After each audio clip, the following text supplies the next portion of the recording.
welcome back to our Grade 10 Science tutorial. According to the theory of plate tectonics, Earth contains a strong rigid outer shell called the lithosphere. The lithosphere is fractured into segments called lithospheric plates or plates. 7 major plates are recognized and cover 94% of Earth's surface. They are the South America, North America, Pacific, Australian to Indian, Antarctic, Eurasia, and African plates. There are 7 intermediate-sized plates, and they are named the Philippine, Arabian, Scotian, Caribbean, Nazca, Cocos, and Juan de Fuca plates. There are also numerous minor plates and microplates. Each plate moved in a rigid unit and is in constant motion relative to the other plates. Some move away from each other and some move toward one another. As the plates move, the distance between Denver and New York on the same plate remains constant, while the distance between the cities New York and London on 2 different plates gradually changes.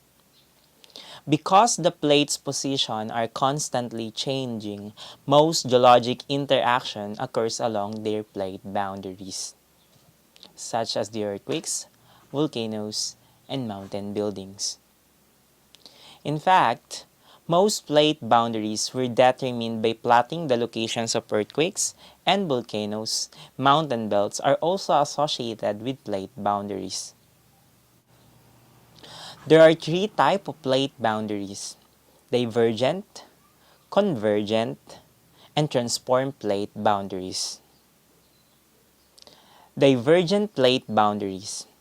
Divergent came from the word die, apart, and verge, to moved.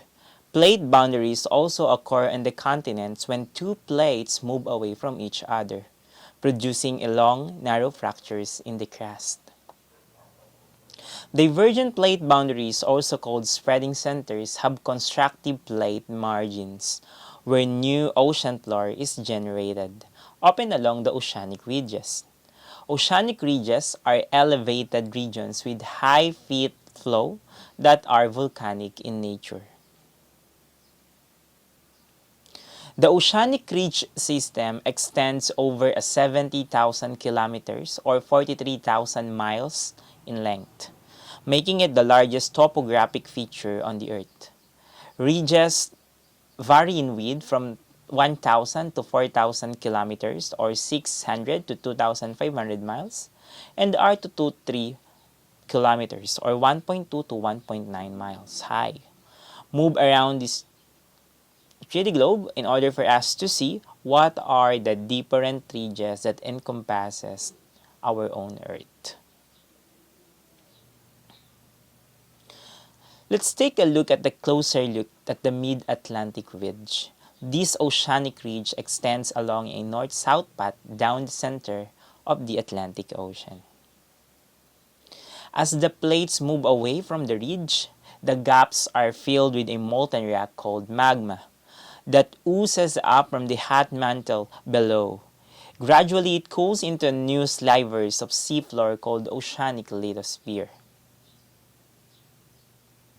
An interesting phenomenon occurs along some oceanic ridges in the Pacific Ocean. In mid-Atlantic ridge, cold seawater seeps down from fractures in the oceanic crust into the mantle, where it is heated from the rising magma. This hot water collects minerals from surrounding rocks that rises towards the center.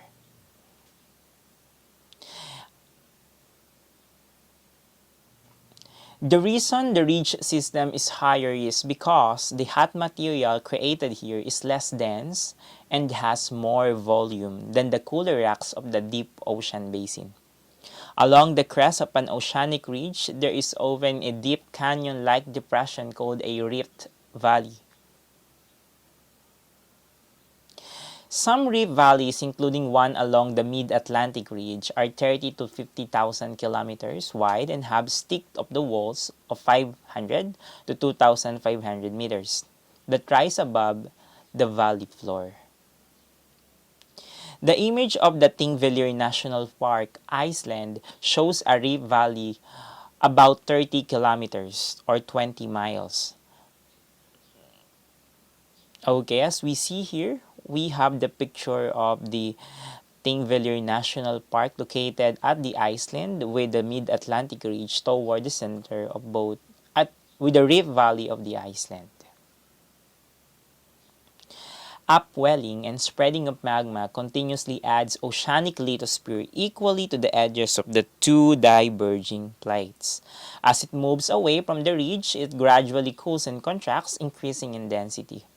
This process is called a seafloor spreading, has created the floor of the Atlantic Ocean over the past 180 million years ago. The spreading rate of the ocean floor averages about 5 centimeters or 2 inches per year, roughly the same growth rate as a human fingernail. The mid-Atlantic ridge grows about 3 centimeters or 1.18 inches per year compared to 15 centimeters or 9.51 inches per year along the East Pacific rise. When the seafloor spreading rate is more rapid or greater than 9 centimeters, no reef valley develops. Although seafloor spreading rates seem slow to us, they are fast enough to have generated all Earth's ocean basins. Over the last 180 million years, as the newly created oceanic lithosphere spread away from the ridge, it cools and increases in density. By the time the lithosphere reaches the ocean basins, it becomes buried by sediment and continues to become more rigid. Divergent plate boundaries can also form within a continent where a landmass splits into two or more fragments separated by ocean basin. This is called a continental rifting.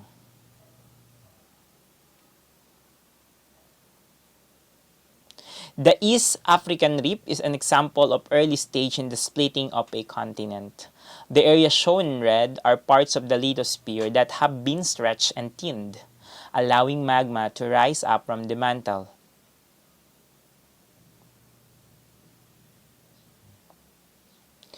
If spreading continue, it would split the continent in two, much like South America and Africa did over 100 million years ago. The Rift Valley would then become a long, narrow sea with an outlet through the ocean, similar to the existing Red Sea. Continuous separation results in the development of an expansive, deep ocean basin with a centrally located spreading center like a present-day mid-Atlantic ridge.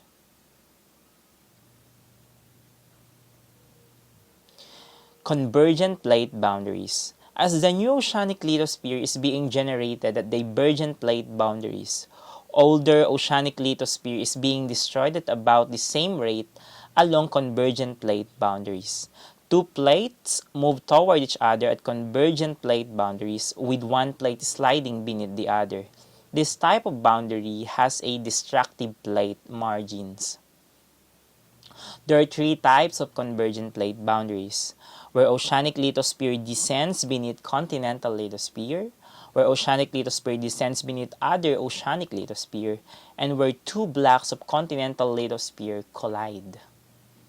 An oceanic to continental convergent plate boundaries occur where a plate with oceanic lithosphere meets a plate with continental lithosphere. The lighter, more buoyant continental lithosphere remains floating as cooler, denser oceanic lithosphere is bent downward and descends into the mantle. Convergent boundaries are also called subduction zones, areas where oceanic lithosphere is descending or subducting below the continental lithosphere into the asthenosphere or mantle. A deep ocean trench is formed between two convergent plates and indicates where the oceanic lithosphere of the subducting plate is bending and beginning its descent. Subduction occurs because the oceanic lithosphere is more dense than the asthenosphere. The angle at which oceanic lithosphere descends depends on its density. As the oceanic lithosphere gets farther from the spreading center, or the oceanic ridge, it cools, thickens, and increases in density.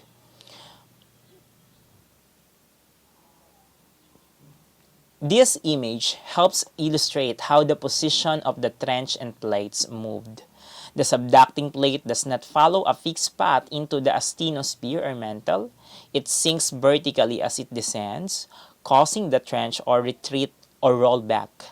This causes a change in the location of the plate boundary.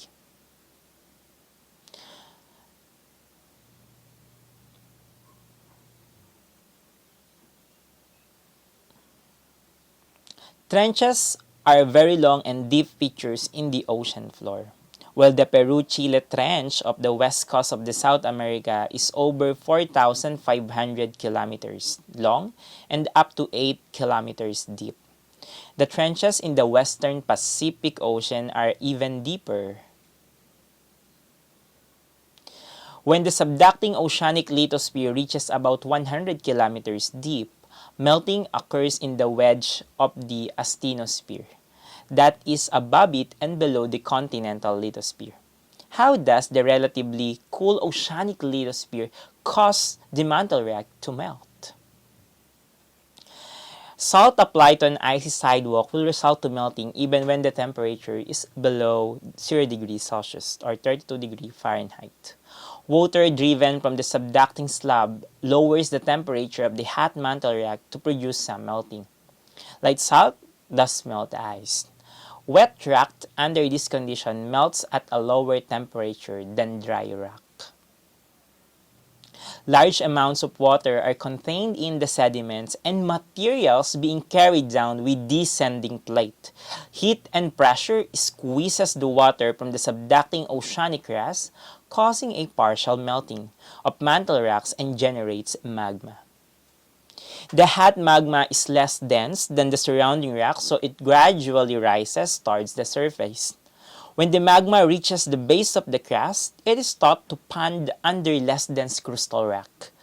Here, the magma separates from unmelted material and continues its ascent and may eventually form a chain of volcanoes called continental volcanic arc. The volcanoes of the Andes Mountains were produced by magma generated from the subduction of the Nazca Plate under western South America. The Cascade Range in Washington, Oregon, and California is another active continental volcanic arc.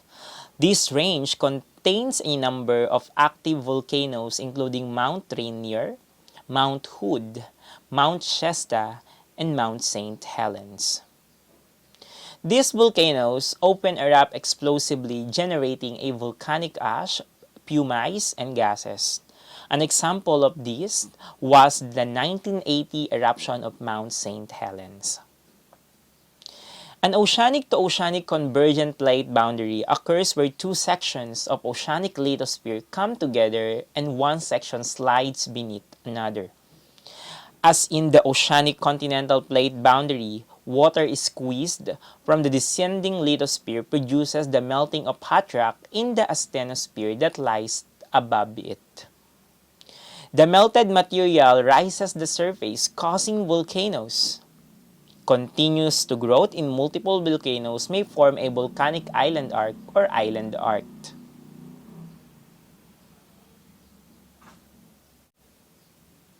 These are the active volcanoes of the Aleutian chain in the Alaska. As you can see on the map, most volcanic island arcs are located along the western side of the Pacific Ocean, next to a deep ocean trench.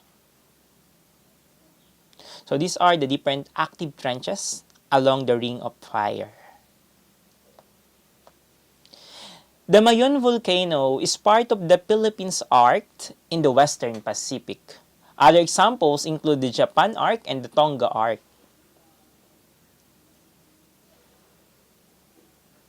Two volcanic islands are located in the Atlantic. The Lesser Antilles Arc near the Caribbean Sea and the South Sandwich Islands are located in the South Atlantic.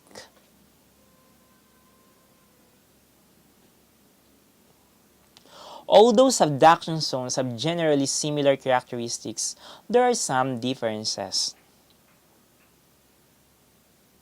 The major difference between these two subduction zones is that the Andean-type subduction zone has young, buoyant lithosphere, and the Mariana-type subduction zone has old, dense lithosphere.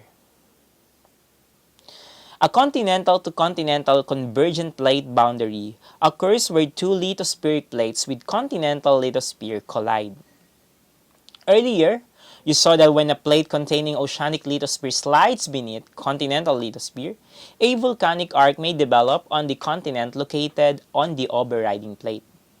If the subducting plates also contain lithosphere, continued subduction will bring continent on each of the plates together. An accretionary wedge is a mass of sediments scrapped from subducting oceanic plate that gets piled up on the overriding plates. As the two plates continue to move together, the sediments and rocks deform along the continental margin because of continental lithosphere from each plate is too buoyant to undergo much subduction. A suture is zone where two continental fragments join together. This type of collision occurred when the India pushed into Asia, producing the towering Himalayas, home to many Earth's highest mountains. Major mountain belts such as these are called collisional mountains.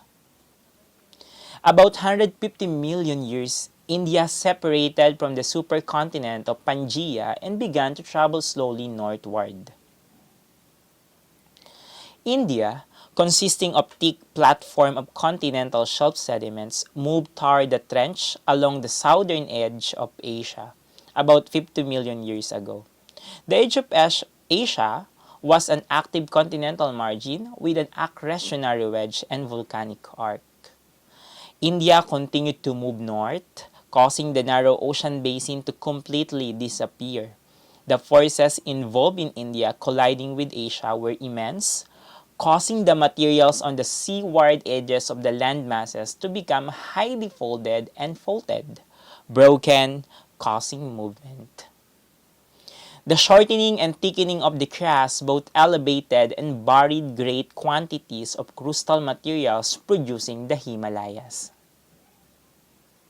The Appalachians, Pyrenees, Caledonians, Alps, Caucasus, Urals, and Himalayas are all mountain ranges that form due to the merging of several large continental masses. Transform plate boundaries or transform fault occur where two plates slide horizontally past each other. Transform plate boundaries do not produce new lithosphere as occurs along the divergent plate boundary. And lithosphere is not destroyed as occurs along the convergent plate boundaries. Transform fault as proposed by Canadian geologist J. Tuso Wilson in 1965 instead joined convergent boundaries and spreading centers to form a continuous network around the globe. Most transform faults are found on the ocean floor where the offset segments of the oceanic ridge system is a zigzag pattern. Transform faults are long, narrow features in the seafloor perpendicular to oceanic ridge segments. The active zone, shown in blue, exists between two offset ridge systems. Beyond the ridge segments are inactive fractured zones.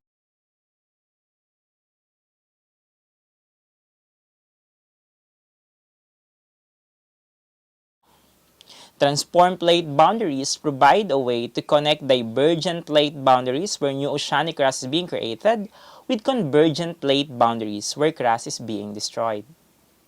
All three types of boundaries exist along the margin of one Defuca plate of the northwest coast of North America. Divergent boundaries are located on the west side, convergent boundaries occur in the east, and transform faults join segments of divergent boundary.